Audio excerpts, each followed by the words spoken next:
I'm strong whether I like it or not. I'm resilient whether I want to be or not. And so for me, I will have to survive this. And for me to survive it, and I don't mean to live, I mean to not be what I'd call the walking dead, if you like. You know, I knew that I had to have a life, and I had to make that life a life worth living. Welcome to The Narratives of Suicide, the podcast where we bring hope, community, and a voice to those who've lost to suicide. It's where we dispel the myths of suicide. We dispel historical discourses and constructs that have been steeped in history for a very long time. And we're here with hope, love, and support for everyone out there who needs to listen to this podcast. I'm so sorry you're here, but I do hope it can give you something to use in your healing process, to be able to pick up the pieces of suicide and put them back together again in the best possible way that you can. So welcome everybody today to the Healing Narratives of Suicide with a big warm welcome for Sara. Sara's from Bexley Heath in Greater London, and we've connected on Instagram because Sara lost her son Billy in 2019. So massive welcome. Thank you for being here, Sara. Thank you for inviting me, Sue. Any opportunity to talk about Billy, I will be there. Yeah, your Instagram account, his name's everywhere. Billy, and your handle is Swim for Billy now, isn't it? You've changed that. Yeah, I have. Because you're in cold water swimming. I am indeed. So this whole aspect, I think, of shame and stigma around suicide, where we, for some reason, some people find it difficult to talk about. Yeah. Then I think the absolute opposite, basically. Yeah, I felt passionate about that. As soon as we lost Billy, I just felt I wanted his story to be told. I wanted his truth to be told. I didn't want those whisperings, Billy died by suicide. I didn't want that. I wanted Billy's name. I wanted his story out there, and I wanted to do something about that. And I wanted to advocate for mental health and suicide loss and how complex and how unwell Billy was for such a long time. And there was quite a lot of negativity and stigma even attached to that, because from professionals, and I will say that, I don't think he didn't get the treatment he should have. It was a long process. So I was passionate to tell his story and to raise awareness and rip that plaster off. He died of an illness. He died of suicide. And he died because he wasn't well. And that is no different to any other illness. And suicide for me was the final act of a depressive, awful, terrible illness that wasn't fully recognised or treated. And there was a lot of stigma. And I think with Billy, he became quite drug and alcohol misusing as well as his illness. And there was a lot of, I would say, discrimination amongst professionals because they wanted to treat the drug and alcohol misuse, but they didn't see that he was ill. He was mentally unwell. And I was shouting about bipolar for 5 years. And he since have post-death diagnosis of bipolar that we've managed to secure. And I kept saying to him, look, 60% of people that have bipolar disorder also have a drug and alcohol misusing. And there was all these other factors, but there seems to be so much negativity about wanting to diagnose that. And I don't know why that is. I don't know. I can only speak from my experience in the professionals that I met. But they were very dismissive. No, it's not bipolar. How old was he when he passed away? He was 31. We first went to the doctors with him about his mental health 5 years prior to that. And there was an attempt 5 years prior to that, which wasn't taken seriously. And that's when I first raised the issue of bipolar. And I was told no. And they wouldn't even screen him. He wasn't referred to anywhere. So he was given various antidepressants. And as bipolar is typical, he would be well sometimes and unwell sometimes. But they didn't see the mania, they only saw the depression. So they just wanted to look at depression. And then they wanted him to seek support for drug and alcohol misuse. But he kept saying to them, no, I'm doing that because of my moods. And then they'd say things like, oh, so you're self-harming or you're self-medicating? Yes, we'd say. And they still didn't listen. So, yeah, we got nowhere actually. And I think, and the worst thing that happened to him was an assessment eventually after another suicide attempt. And then they kind of said to him, no, you go and get your drug and alcohol misuse sorted, and then we'll look at the mental health. And he was literally discharged, and he gave up hope. And what we do know about suicide is if you rip that hope out of the heart of somebody that is on that edge, that's the tipping point. And I do believe that was the tipping point for Billy. And yeah. It's a great book, Rory O'Connor, When It's Darkest. Have you read it? No. He's a Scottish professor for University of Glasgow, and he's been in suicide prevention. I use that word very carefully because I don't necessarily think it's helpful in lots of respects with suicide grief. I agree, yeah. He advocates actually for prevention because he believes it's a behaviour and not part of the person's identity. And he goes through in his book those things that could be in that tipping point between suicidal thoughts and the actual, like you say, the final act, the final behaviour. And that's why he likes the use of prevention, because he thinks if it's behaviour, we prevent it. Yes. But it's a great book to help to see that hope is one aspect of that bridge between a thought and the act. And it's one of those tipping points that is a really fundamental one. It is. And also the link is what I've come across a lot since doing my Instagram post, and lots of people that I've contacted with. They have this loving family. They have friends. They're not these people that, I don't know, what perhaps people imagined. These people, and somehow I think having a loving family is a risk. And I don't think that's identified enough either, because I think that because we try and save them, we try and protect them. And I know with Billy, he was pushing us away as much as he could, and he did his friends. And yet they said to me when I took Billy on one occasion to the hospital when he wasn't well, they said, we're releasing him into your care. You're the protective factor. And I said, we're not. We are. We are on duty 24/7, but we are not a protective factor. He's finding us, and dare I say that word, a burden. He felt that burden, and I know he did. And I thought to myself, he needed a break from us. He did.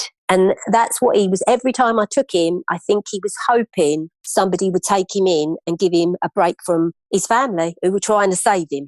Because we knew how unwell he was for such a long time. And his friends as well. And Billy was popular and he had a lot of friends. So he had people all the time, and he was in contact with these people. So that's another aspect that I guess for me is a little bit this, talk to someone. Just talk to someone. Sometimes maybe, and I'm not saying that isn't a helpful thing, it is. Billy did a lot of talking to a lot of people, professionals, family and friends. He had a whole network of people that were there, all different times of the day and night. He had a support network. And I actually don't think that helped him in the end. I don't. I think he needed to be took away from all of us, away from people that knew him. So the burden sense, the sense of he felt you were a burden. Yes. Because you loved him so much. Yeah. It's interesting, isn't it? There's a few aspects to that. If someone's going through that at the moment, they've got a teen, a young adult, even an adult, even if anybody, any family member, where the person's saying that, I'm a burden to you. I've heard that a lot, where the loved one will say, I'm a burden to you, I shouldn't be here anymore, I can't be here anymore. What can they do in that moment? If you look back now with reflection on what you've gone through, is there anything you could have done? I always question that. Is there anything we could do? Because it's our natural instinct as mothers, as loved ones to say. Yeah, and like there was a time where I went over the loop, the last few days of his life, the last week of his life, and I was stuck on that loop for a very long time, probably 6 months. And then it's gradually got less as the time's gone on. But I sometimes think, I could have done this and I should have done that, of course. But I look back and think, sometimes he'd say to me, Mum, I just need my space. And we used to say things like, well, you can have space in my garden. We won't go out there. But I know what he meant. He meant space away from me and his dad as well. And sometimes he'd say to his dad and me, I'm going to go out for a walk. And we could see he was on this tipping point for a very long time. And his dad would say to him, well, I'll just follow you then. I won't talk to you. And a couple of times we did that. But we knew we were aggravated him more sometimes by our presence. And sometimes we did. There was one occasion where he was very agitated and we tried to lock him in the house because we knew we were just so worried about him. Yeah. So eventually we let him out and he climbed over the garden fence and to get away from us. So sometimes we used to have to weigh up, are we helping him, keeping him in, or are we not? And in the end, we had to just say sometimes, can you just keep in contact? And even that probably drove him crazy because we were on his case. So that for the family is an immense pressure for them. It is, because yes, it's your natural instinct. And yeah, I would say, we used to say we were always on duty 24/7. Yeah. And we'd come to terms with that. And I remember saying to my friends, I accept it now. Me and Trevor, his dad, I said, we won't go on holiday again on our own together. We won't. Well, I'll go away for a few days with friends or whatever. I said, because one of us will always need to be on duty for him.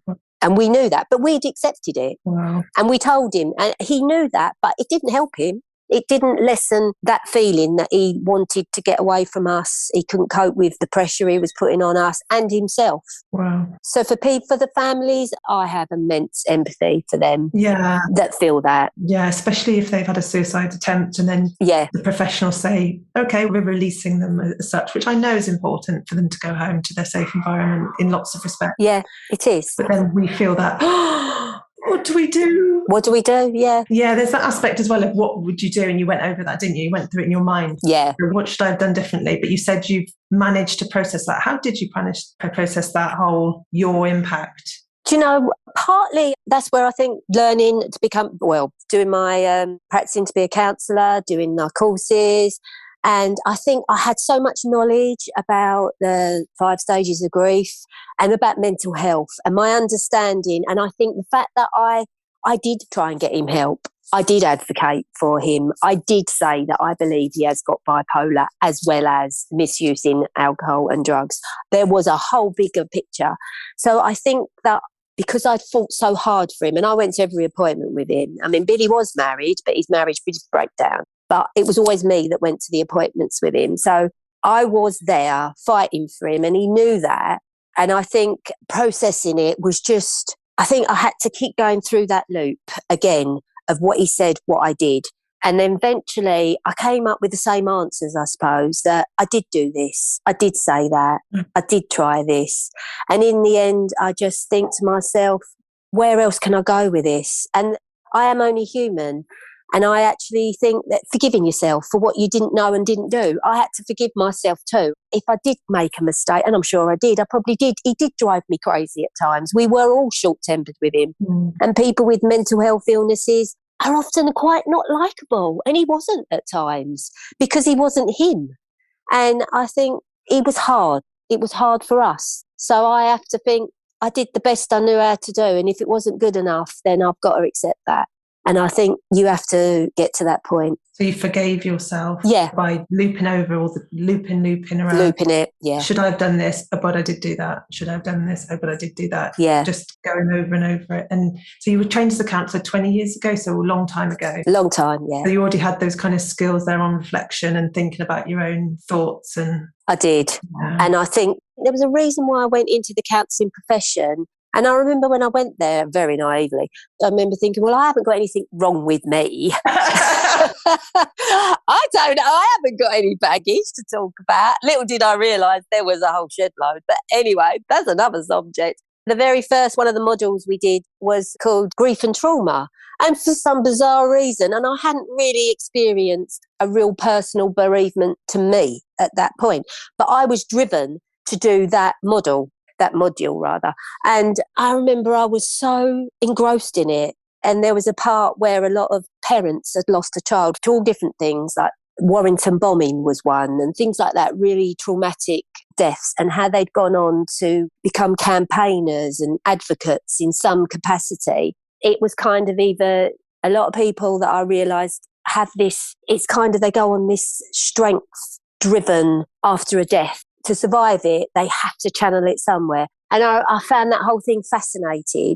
And the professor at the time, he said to me, have I lost a child? And it was in my mind. I was nearly said to him, not yet. And then afterwards I was thinking, why would I say that? Why would I think that? That weird thought. But I was driven. So that was the first model that I studied. Yeah, jeez. It's really weird how, I don't know, it was like I was being prepared for something massive in my life. But it was 20 years ago, so you had no indication. No indication, no. That something within you knew you took it, and when you took it, then you learned about all the models and how, you could see the restorative effect of grief, how people... Yeah. I see it as almost we rebuild ourselves and who we are. Yeah. There's some real good psychodynamic terms for that, in terms of we identify with our loved ones, they hold a little place in us, in our hearts. Yeah. So Billy holds a space in your heart and who you are. Yeah. And when that person we lose in reality, we start to adopt them externally. That's what grief does eventually. We start to, be able to talk to them externally, Yes. check in with them externally. But sometimes that gets complicated to do that with suicide, because we almost adopt the act of suicide within us. And this is what my research is showing. Right, yeah. That we identify with it and then we start to do research, investigate suicide, because it's suddenly something that they did. So when I was doing my research, a lot of people would say things like my suicide, and I say it, my suicide's not my suicide. Yeah, I know what you mean, yeah. So, but it's probably the same for other types of grief. So you lose somebody to something else and you have to restore that gap within. Yes. Yeah. With whatever. It becomes all consuming. Yeah, all consuming. It's all consuming. All consuming, yeah. And I think sometimes it can destroy people, or it can be, or they will find a way to channel it into some positive to survive it. I knew that for me, and I remember going to my GP shortly afterwards, because I don't know what she thought I was going to do, but perhaps she thought I was a risk. I don't know, because often you are at most risk when you've lost someone to a suicide particularly. And I had to go for some very strong painkillers, and she wanted to know why I wanted them. And I said, for my pain in my arthritis. Anyway, so she gave me the painkillers and we talked about it. And I said, no, I'm strong whether I like it or not. I'm resilient whether I want to be or not. And so for me, I will have to survive this. And for me to survive it, and I don't mean to live, I mean to not be what I'd call the walking dead, if you like. I knew that I had to have a life, and I had to make that life a life worth living, because I knew I wasn't going to be the sort of person that would just be a shadow. I knew I couldn't be that. I knew I'd have to be something more than that, because I'm not that person. And I remember saying to her then, and he'd only been gone a few weeks then, so that was my decision right at the beginning, that I would have to do something positive to survive it. Thrive it, I suppose. Not thrive, you happy. And one word I hate when people say to me, oh, happy. No, I would never use happy. I hate that word. And like, Happy New Year, don't say that to me. I will have joyful moments and I make the most out of my life. But Happy New Year, no, I don't think so. That's not one I would use. Has that been since Billy passed, or? I'm not a lover of New Year, to be honest with you. I've always think, oh, goodness me. Yeah, but worse since Billy has died, yeah, since I've lost Billy. Because I'll say to people, you know what, for me, that's another year that he's slipping further away from when he was here. So it marks that. And it also marks, not that he didn't die on New Year's Eve or anything, but it's another year, and then another year ahead where he's not in it. I mean, you get used to it once the January kicks in and I forget about it. I mean, New Year's Day, I went for a swim in the lake. So straight away, I'm onto that positive focus kind of challenges. But I hate New Year's Eve for that reason. Because for me, I think, yeah, he's slipping further away and another year ahead where he's gone. Yeah, that's complicated as well, isn't it? When you've been caring for somebody. Yeah. So when you've been caring for somebody, 24/7 alert that you're talking about. Yeah. You're not doing that anymore. So you've lost that caring role, that 24/7 role you were watching. There's that gap as well from that role. That it was a nervous role. It was a role you didn't want. You don't want to be on alert. No. But exactly that high level of alert that we lived with all the time. The phones were forever on and they were always going. He was always ringing us up. At the end, he did move back in with us, but he was always in and out, going around someone's house or disappearing. And it was living like that. We got used to it. We did. And afterwards, the quietness of the phone was unsettling because that wasn't him. Sometimes there'd be crazy phone calls, but they were always ranting or asking me to do something, so whatever. But they were always, he was very, very huge presence in our lives, in our time, because of his illness, because of his personality. It was never quiet. Texting, phone calls, and then that went to none. That's how we knew there was something wrong. We couldn't get in contact with him, and that wasn't him. Right, yeah, silence. Yeah, the silence, yeah. And I guess that takes time just to adjust to that silence, doesn't it? It was really, really eerie. And then sometimes, like, nobody would phone me at 2 a.m, not even my daughter. I don't think she's ever done that for nothing. And if the phone went off, somebody sent a WhatsApp message late at night, we'd straight away be on that high alert again. And afterwards, it was like, of course, it's not Billy because Billy's not here. But that alertness that was a hard thing to live with, but a hard thing not to live with. Yeah. Yeah. This is the twist in grief like this, isn't it? Yeah. The twist between easy but hard all at the same time. The twist, it's like everything's on a coin, from relief to sadness to regret. Yeah. There are always the twists and turns, I think, that we flip between. Always, yeah. There's never one emotion. There's always several, I would say. And it's often a common one I often feel. Sometimes when I am having a happy moment, enjoying life, when there is a joyful moment, I get a wash of that heartbreaking sadness. And then you think, and that it just comes over like a punch. It's a punch to the heart. And you feel that and you just think, out of the blue, it just comes. Sometimes when I am doing something nice or just afterwards, if I often get that. Guilt. People can feel guilt that they're happy. Yeah, guilt. Yeah. And shame. That's another big factor of it, especially around suicide. I don't know why. And that was another reason why I was out there with Billy's story straight away. I was out there because I thought, no, we're not having no shame. He was ill. And even if there hadn't been obvious signs, I hear this all the time, people say, but then when I speak to these people, they say, oh, actually, they were known to the service. Quite often I hear that, or there had been a depressive episode. I was very much, no, we're going to talk about this and we're going to not go down. We're not going to have this shame and stigma attached to my son and to that whole illness. And if that can help other people in the process, then that's what we will do. So how have you done that? How have you gone about sharing that in a way that your family's been comfortable with? Through the Instagram Through the Instagram, yeah, through that. And also, with Billy's extended, all the family, like we got cousins and nieces and nephews, they're all grown ups now. And even Billy's ex-wife, they weren't actually divorced towards the end, but she was all involved in the coroner's inquest and all of those things, and his friends. And I kept everybody updated.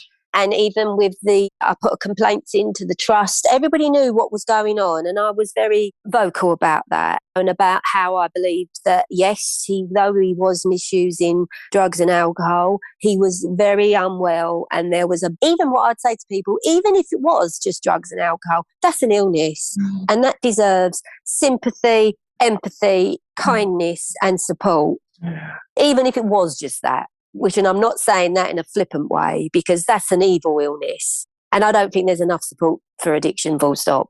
But with Billy's mental health, I've met so many people that have complex mental health issues and most of them have got problems with alcohol somewhere along the lines. Yeah.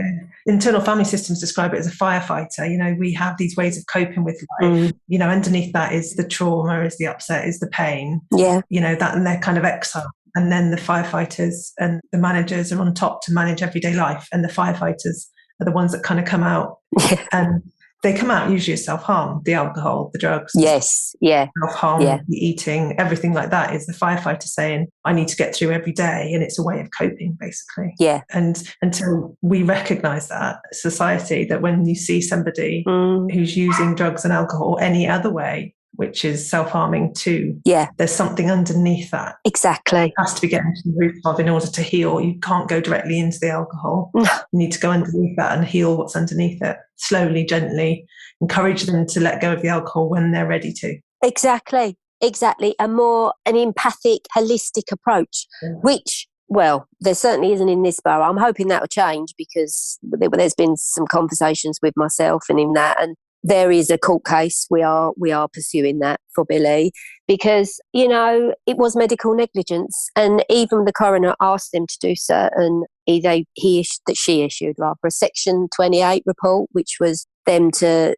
study into an in-depth look into their workings and failings. She couldn't use the word failings, but she did use the word missed opportunities on his death certificate. And they hadn't done it. Right at the beginning, I put complaints in and they hadn't even made the changes at the beginning. So unless they're forced to, they're not going to do it. So I think it's too late for Billy. So you've kind of taken on that challenge, maybe? Yeah. To say we're going to right the wrongs for Billy almost, isn't it? Yeah, and I kind of see it's some justice for him, and I kind of feel that I've got that in a way because we have had a forensic psychiatrist review 5 year all his medical history, all of the reports, Every time, everything, every note, every medical note, he's gone through the whole lot, and the failings were catastrophic. Right. And this was pre-COVID, and I know that mental health they could all say it's underfunded, over-resourced.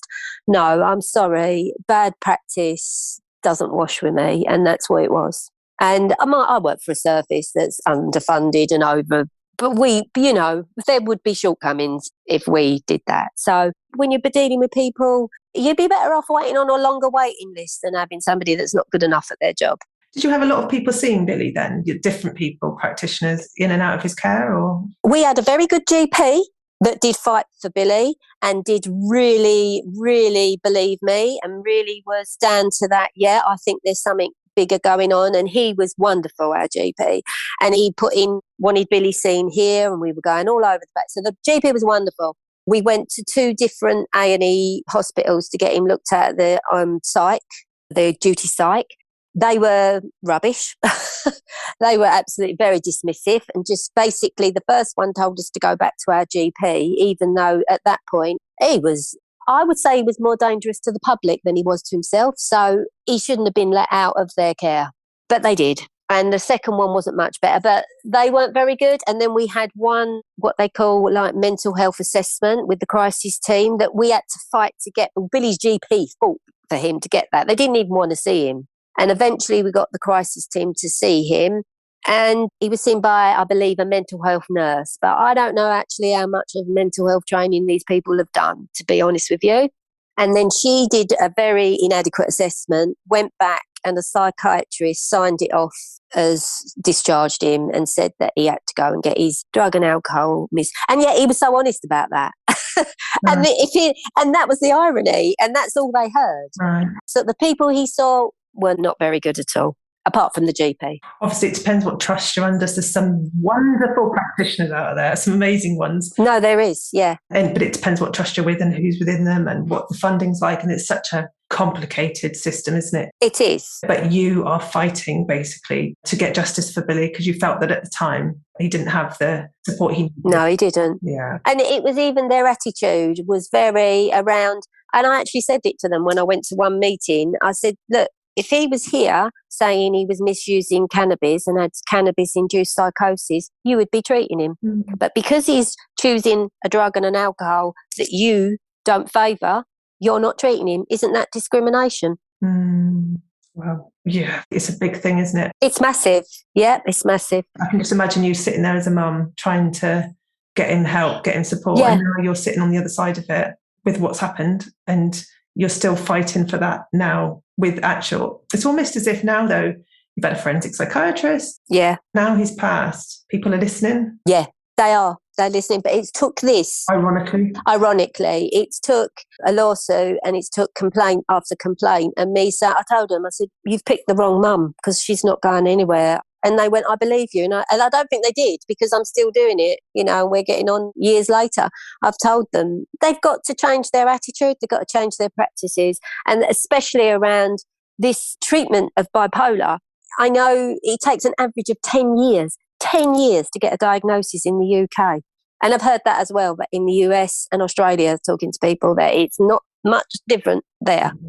And a part of that, I did speak to a psychiatrist, and he said, one of the reasons is because generally you only see people when they're depressed. They don't come when they've got the mania. And the mania is so misunderstood. The mania isn't them necessarily high and happy. It's far from that. Yeah. And Billy did all the mania stuff. I mean, and how they missed that, I don't know. He bought a dog bed. We laugh about it. It's one of the things we laugh about. A dog bed for a dog. We didn't have a dog at the time. He bought a dog bed for a dog that he was going to get in his imaginary life that he was going to live. He booked holidays on my credit card for him and for me that we never went on, Yeah. He did all this misuse of money. He couldn't budget. He had so many symptoms of bipolar. The mania more than the depression. The mania was more erratic. They didn't see him when he was in those. They didn't see that, even though we told them about it. Well, he wouldn't go. He wouldn't go then, would he? He wouldn't go when he's happy. Why would you go when you feel great? Why would you want to go to the psychiatrist when you feel amazing? Why would you go? Yeah. When you're full of energy and you're going to save the world. And he was always going to do this amazing thing. Oh, yeah, I'm going to do this. And we'd think, oh, that. And for a while, we used to think, oh, that's good. That sounds good. And then we suddenly realized. Well, yeah, you were desperate for seeing him improve. Yeah, desperate. Yes. Yeah, when you saw him improving, you were like, yes, he's doing all right. You know, he's excited again. Exactly. The twists and turns. And I think that's when you're living with somebody with bipolar or anything like that, you're going on them with their rides, aren't you? You're happy when they're happy. You feel relieved when they're okay. Yes. When they're low, you worry about them. You feel low, you're concerned. You know, you're 24/7 alert.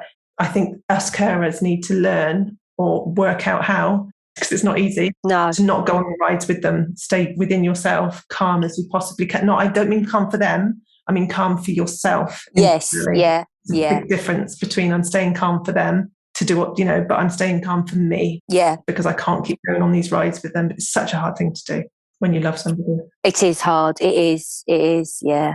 You're walking along a tightrope for a long time. It's only 3 years, isn't it? It's 3 years this year, yeah. So recent. Yeah. It sounds as if you're really, really going for it. You're fighting his cause, you're doing all you can, you're researching bipolar, you're understanding it more now that he's gone. Yeah. Got the diagnosis that you wanted when he was alive, but you've got it now. Yeah. It sounds like you're on a real mission. And like you said to the GP in those early days, I'm not going to just take this lying down. I can't. I'm a strong person. I know that I won't take this. No.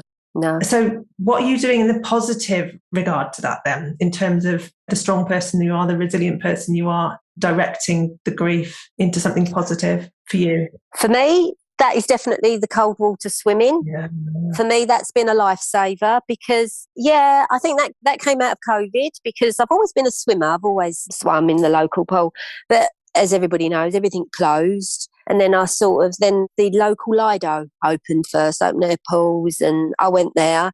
Went in the summer, and then I just carried on going into the sea. And then I found there's lots of cold water swimmers out there. There's an organisation called the Blue Tits and another one called the Mental Health Swimmers. That's a big thing because we know how exercise, and specifically cold water swimming and being outside, has a positive on our mental health, being with nature. So that, for me, that is my therapy, being outside, getting in the water, and the feel of the cold water reminds me I am alive. And that is it. That is where it grounds me. And I think that cold water tingle is a welcome feeling of actual feeling life and being around nature. Yeah, I've heard it described as forced meditation because it's so cold you have to concentrate on your body and breathing. You do. The breathing, yes. And you have to get in slow to avoid the cold water shock.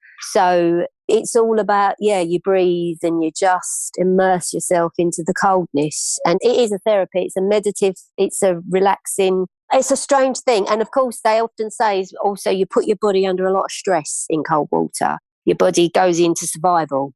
So in the real world, you learn to cope better with stress. Oh, I see. And I can really see that.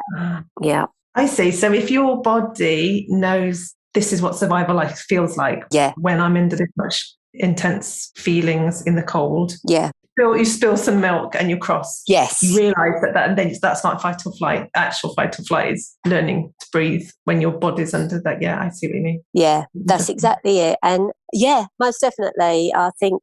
And I don't often feel stressed, to be fair. I don't think I do suffer with a lot of stress anymore. I don't, in that sense. Is that down to the cold water, do you think? I think that's been a big help, a massive help.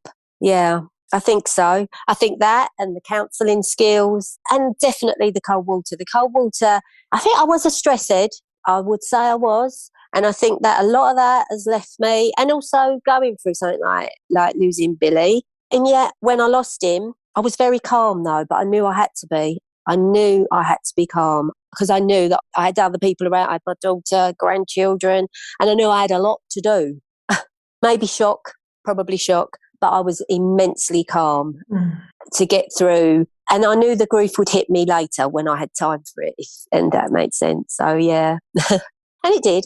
But, for the positives, and I often think even out of COVID, and I hated all that lockdown. I know a lot of people did, For me, I found it suffocating. So for me to get out into the nature after was such a lovely feeling, and I embraced it more. And I think, being in that cold atmosphere, and I hate the cold. I'm a summer person. Yeah, I hate cold. That's what I'm thinking. I do. I hate it. It's the most ridiculous thing. If anybody had said to me 3 or 4 years ago, you would be a cold water swimmer, I'd be going, no, I don't think so. And yet here I am. It is the cold water that is amazing. Gosh. It's a lovely feeling, and it has helped me, most definitely, with the grief, with stress, with life. Yeah. And it gives me a focus, and I think, okay, I'm going to book my next swim, and then it always gives me something, a challenge plus a focus and a goal. And I think those things are very key for everybody. Mm-hmm. If we have little focus, not big things. The big things are not always achievable. Keep it small, keep it realistic and doable, whatever it is. Do you do it with people? Do you book it with people then? I know you have to initially be safe to do it with a group. Yeah, we do. When the lakes are run by, there's always people there, and they've got lifeguards at the lake, and you have to have an induction. In the sea, at the moment, we just meet with other swimmers, and we just go with a group of swimmers, and we just say we're coming. And that's it. You join on Facebook, the Blue Tits, if anybody's interested. There's a flock near you. And I think a lot of people that I've met from that have had often with a lot of mental health problems, or living with somebody with a mental health problem. I've noticed that. And so they come for their sanity and their freedom. It's community as well, then, isn't it? Community, yeah. As well as your focus and challenge, you're getting that community. Yeah. You're all meeting there, doing your dip, coming out. That's it. Yeah, it is. It's community. Being with other people is a huge thing. Yeah, it is. That's been your main help. But you're also doing the fighting for Billy. Clearly, you are, and saying his name a lot. So that's part of your grief as well, isn't it? To be vocal. Oh, definitely. Yeah. But you're so early, at 3 years, you're still so early, and you sound like you're doing as much as you possibly can, probably because of that belief you had earlier on that I'm going to do what I can in this. But you're saying you're not stressed doing it, which is amazing, because sometimes if we flip into that strong, resilient, I'm going to fight this, it can be really stressful because we're on the go all the time. Well, I was just thinking, since I lost so-and-so to suicide, small things don't matter so much anymore. Like when I spill the milk, it doesn't matter as much. Yeah, definitely. Who cares? No big deal. Yeah. And it's reminded me of whether you described the swim. Yeah. Because you've experienced the swim, which is real, are you serious? Yeah, it's real, yeah. Then those small things, it's a bit like suicide loss. Once you've gone through that extreme survival mode, basically, because you have to just say, I've got to survive this. You do, yeah. Or get through it the best way you can. Everything else then doesn't seem so important. And it's reminded me of that, really, how things just readjust, don't they? And we adjust our systems when we go through something like that. Oh, definitely. And I do think that. I think, one of the biggest things, I wouldn't say the biggest. I mean, such a massive life traumatic event has happened to me that I think, if the milk spills or I don't know, or something goes wrong, I've lived through worse. I kind of think that. I think I've lived through worse. I have. And I can live through this. Yeah. 100%. Yeah. Yeah. And I think with Billy, a lot of what I had to do is, again, when he was I had to be calm because he so wasn't. So we had to be calm. Both me and his dad were very calm. I guess we were always so on edge. We couldn't be erratic. I mean, we had our moments. Of course we did. We were human. Sometimes we'd be in despair of it. But most of the time, I guess he taught me how to be calm. If anything, I learnt from him because he so wasn't. So I so had to be. I had to be calm. So maybe it isn't the way you want to learn these things. I guess I learnt that. And after I lost him, I knew that I would fight for him. I knew I would. I knew I would fight for him. I knew that I wouldn't want to go down the shame, the stigma. No, we weren't having none of that. No. I love the way you say that. I ain't having any of that. None of that. We're not going down there. And the same with some of these friends were quite angry. And perhaps that's where my anger went. My anger didn't go at what Billy did. I was never angry about that. I was angry at the system that was so rubbish and broken and failed him. And that's where I guess that anger, I channeled it there. Yeah, because there's always anger. There's going to be anger. There is. Somehow, blame and all that. Yes. Because yes. it's a hard thing to accept. It is, yeah. So it's where you direct it, isn't it? Yeah. But the best place you can reject it, the safest way you can. The safest way, yeah. And I thought, no, we'll go down that route. And for Billy, I always say, I did the best I could when he was alive. I thought I did. And if I didn't get it all right, I didn't. But I did the best I knew how at that time. And there is a comment phrase, I don't know who said it, that you did the best you knew how to at that time. Yeah. And I guess I did. And I've read some books, funnily enough, the theory books, but I did read a book by Matt Haig, and I know he's written a lot, he's a lot of Matt, but he wrote one called The Midnight Library. Yeah. And it's a fiction book, and it's about a lady that's on the brink of taking her own life. And she goes to visit all these libraries. It's all about the should-haves and the would-haves and the could-haves in life. If I'd have done this, I'd have been there.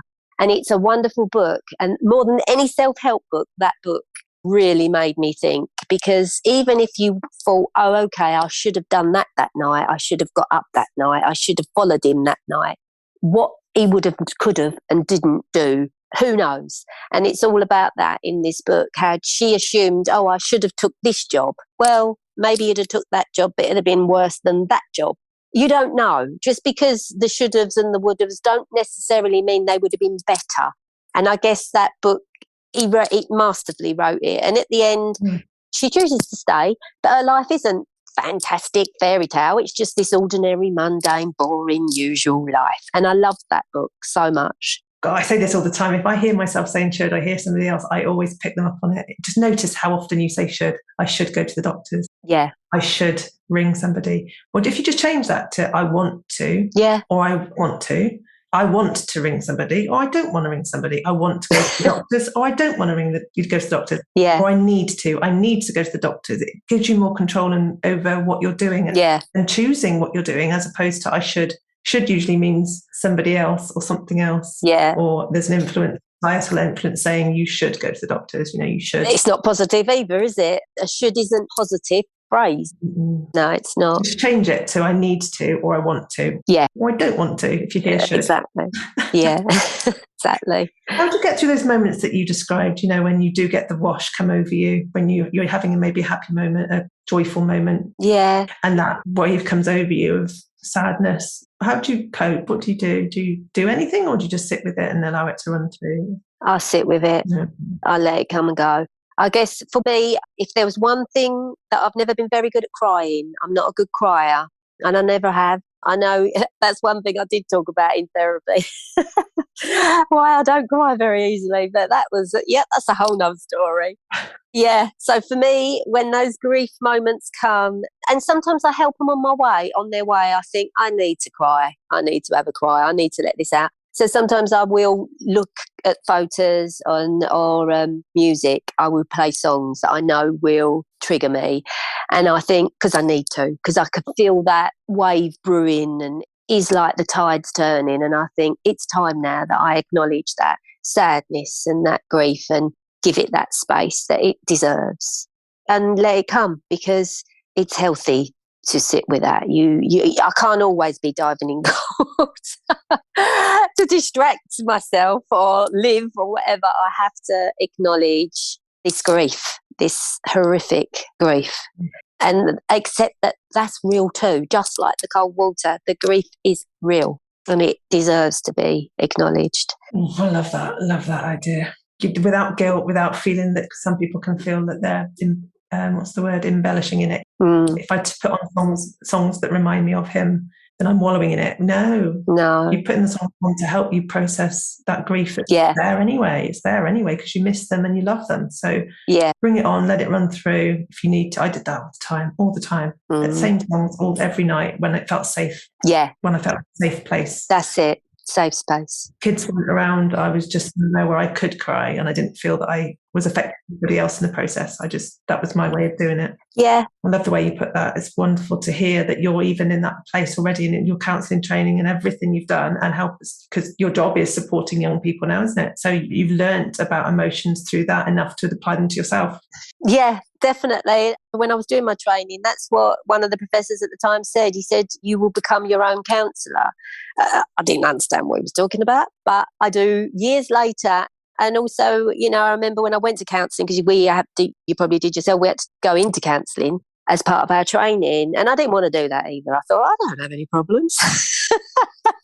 That was so funny now that I even thought that I clearly had quite a few even then. Nothing to do with Billy either. But anyway, so yeah, and I went into counselling, and she said to me, sometimes she said, this will all make sense, perhaps maybe even months or years afterwards. And it did. And what I learned about myself, I look back at some of the things and I think, yeah, I get that now. Yeah. A different spin on counselling. People think the construct is I go to counselling if I'm distressed, if I'm particularly needing to. But actually what you're talking about is going to counselling because you were told to, because of your course. Yes. Because we are taught that we understand ourselves to counsel other people. And I did the same. Yes. And I did the same. I used to go to counselling thinking, I've got nothing to talk about today. But you sit there for an hour and you think, gosh, I learned so much about myself in that whole process. I did. Yes. Yeah. Yeah. A different spin on the construct of counselling, isn't it? That actually you can go just to learn who you are, basically, so that you learn to learn who you are, yeah, and to experience what it feels like. And I did. I mean, the lady that I had counselling with, she was amazing, and she was masterful helping me identify why I was drawn to certain people and my own behaviours and where they come from. And I didn't have a clue that was what I was and who I was doing it. I knew that there was some odd things that I felt around certain people, and there was some odd behaviours, but I never realised what I knew. And it was amazing to discover why you are who you are and why I reacted the way I did. Yeah, I'm forever grateful for that training, because people have said to me quite often since losing Billy, have you gone to counselling? And I haven't. And I say, no. I said, because I know I talk about him to lots of people, and I do have friends that are counsellors and lots of friends, and my work colleagues. I think my work colleagues, I've been lucky enough, they've been my counsellors because they were available every day. They were with me through Billy's illness for a lot of the episodes that we went through. So I've got plenty of people, and I think maybe the counselling that I had all those years ago has really came into fruition now. In the recent years, they have really been a benefit to me. You learnt your unconscious stuff, didn't you? I did. You really, why you did what you did, and just so that you understood yourself, so that when you came to this event, you kind of knew yourself. I'm strong, resilient. I'm not going to do this. I'm not going to do anything other than fight it. And this is where you've gone with it, isn't it? Accepting yourself for who you are, basically. Yeah. Exactly. And that's not to say that I'm not perfect. I'm still got my bits that I think, well, that's not very nice. But yeah. Oh, well, I hear myself when I think about myself sometimes. I think, well, yeah, we know that, don't we? And I think, oh dear, like, yeah, self-acceptance, understanding, all of that. We're people with sharp edges. Everybody's got some sharp edges. Who wants to be all round and smooth? We're not going to be that. People are interesting and fascinating, and yeah. And when you come up to those things that you know about yourself and go, oh, I'm doing it again. Yes. Yeah. Yourself, it's going, oh, yes. I'm doing that again because that's who I am. Just doing it again. Yeah, yeah. I don't want to do it again, but I'm just observing that I'm doing it again so that I can stop doing it again. So I can take myself out of the loop of it and say, yes. Do something different. Do I want to do something different, or do I want to do the same old loops? Yes. But that's what years take you. It takes you years, doesn't it, to learn? Oh, years and years. Real self-reflection and support to do that. It's not easy. You do. Yeah, and I'm lucky to have that with work. We, because sometimes we talk about cases all the time, but we sometimes do self-reflective practice. And this family, this person or whatever is making me feel uncomfortable. That's always a red flag to me, because that's telling me something. So that, I listen to that a lot now. When there's a case that I don't like, for whatever reason, it's triggering an emotion in me, and I have to figure that out. So that is useful. 100%. As you say, that's years and years of listening into your thoughts and feelings. Feels like we're doing like a campaign to everyone needs to be a counsellor. We do, yeah. Everyone needs to be a counsellor and learn about themselves and go to counselling. I do think so. Yeah, I think so. I do think so. I do think I love Place to Be. It's a charity that offers counselling in schools and yes, high schools. Yeah. I think if in secondary school, high school, we did this kind of self-reflection, understanding ourselves more. I love working with teenagers because if you can just do that, help them to see who they are, accept who they are, notice when their stuff comes up, they don't, that they want to address and maybe change or not.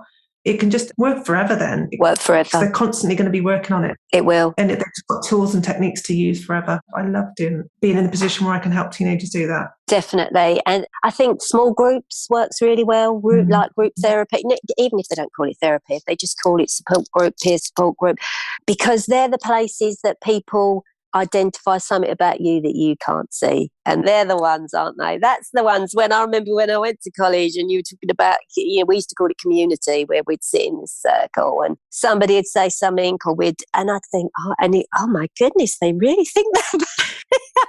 I used to think, and now I think, yeah, I can see why they thought that about me. And it was, and you learn so much. I think you learn a real lot being in these peer support and young people, because they're brilliant at it. They're really good at doing that. And that's definitely it. I think that is where we need the focus to be. It needs to be in young people, in school, and it should be on the curriculum, this mental health peer support. Without a shadow of a doubt. Once you've fought the trust, you can then fight. Yeah. No, well, I know Dr. Alex George, he's doing that, isn't he? Trying to get funding the hubs, like youth hubs, with a counsellor, that you don't have to get an appointment, you can just go in. And that's easy access. And I know that's his big campaign since losing his brother. I feel like we've talked a lot about alcohol. I think we've highlighted the implication of alcohol and how that can be self-harming and how that can hide what's underneath and how it's affected Billy and you and your family. And I think we've talked about how you've coped since and used your counselling training to cope. How your cold water swimming's helped with that in that survival instinct way. Love that. I really feel that we've just spent this time of you finding your own way, accepting yourself, loving yourself, valuing yourself, accepting you did what you could with what you knew at the time. Yeah. It's all been that journey since, your whole life, really, especially with the counselling training and then coming to what you've come to with Billy, helping him, supporting him, doing what you can for him. And then now losing him and now learning to live with that has all been part of this story of you getting to the place you got to where you can say, the best I could at the time, and ride those waves of grief with acceptance and love. And it's taken all of that, hasn't it? Yeah, it's taken all that, And I just hope, like from my Instagram and things like that, I just hope that somebody else might be just inspired to do something or to just live or to just think, I can get through this, I can do something. I just hope so. I hope that, I'm sure it will. And I hope that we do. I hope that the stigma and all of those things become less. I think they are. I do think that there's more understanding. I do think so. Yeah. I think that we are, It's just slow. You can't undo years and years of a construct of mental health and suicide. You can't do that quickly. No. We're doing it very slowly, aren't we? And it's just having the vision, isn't it? And us all doing what we're doing, like with this podcast. Yeah. We're living it. We're trying our best. That's all we can do. We're chipping away at it. Yeah. So how can people get hold of you? On Instagram, anywhere else? Are you anywhere else? No, I only really do Instagram. I haven't got anything else. No. Okay, I'll put that in the link so they can find you. Yeah, they can find me. And get in touch if you want to have some contact, because I do know that people can hear our stories and then be pulled, drawn in, to, I want to speak to her a little bit more. So you're happy for people to do that? Yeah. If they feel drawn? Yeah, they can. Yeah, of course they can. Brilliant. Yeah. Some people do DM privately and ask some questions, and I've given people, pointing them in some directions and stuff. Share whatever knowledge I can, or even about the cold water swimming. I'm always looking for new recruits. Yes. Well, I'm tempted. I've been tempted for the past year, and I got in touch with a group here, and then I got cold feet, cold water. Oh yeah, you'll get there whenever. Came away. But I keep hearing how good it is for your mental health. I tried it in the shower. Oh no, that's worse. A little bit. That's worse. Oh, is it? Yeah, that definitely is worse. Okay. No, that's awful. Okay, I'll try again. Yeah, start in the summer. That's my top tip. Right. Start in the summer. Forget about it now. Wait till the summer. Go to the seaside. Enjoy a sea swim, and just think, I'll go in September and maybe keep going. That's what I would advise. Okay. I feel much better now. You've just given me a really good excuse not to go to a group right now, because I don't want to anyway. So it's scaring me, the thought of getting in the cold water. No, so now it's madness to try and do it now. That's madness. Okay, so summer. Start in the summer. Start cold water swimming in the summer. Let it run through then your body will be used to it by September, October. You do. You declimatise. Mm-hmm. Yep. And then you're doing it in January and February, like you, and putting pictures on Instagram. Look what I'm doing. Yes. Oh, Yeah, and then you do things like full moon swims, which is really absolutely bonkersly, madnessly wonderful. But there is, well, it's just madness, but it's the kind of madness that's fun. Probably, I don't know. But yeah. Brilliant. Yeah. Brilliant. Thank you so much for being here today. I really appreciate honesty. Yeah, it's been lovely to talk to you, Sue. Anything you want to say before we finish? No, that's it. We've said quite a lot. We've covered a lot, which is good. I've enjoyed it. Thank you. Thank you for your time. Thank you so much.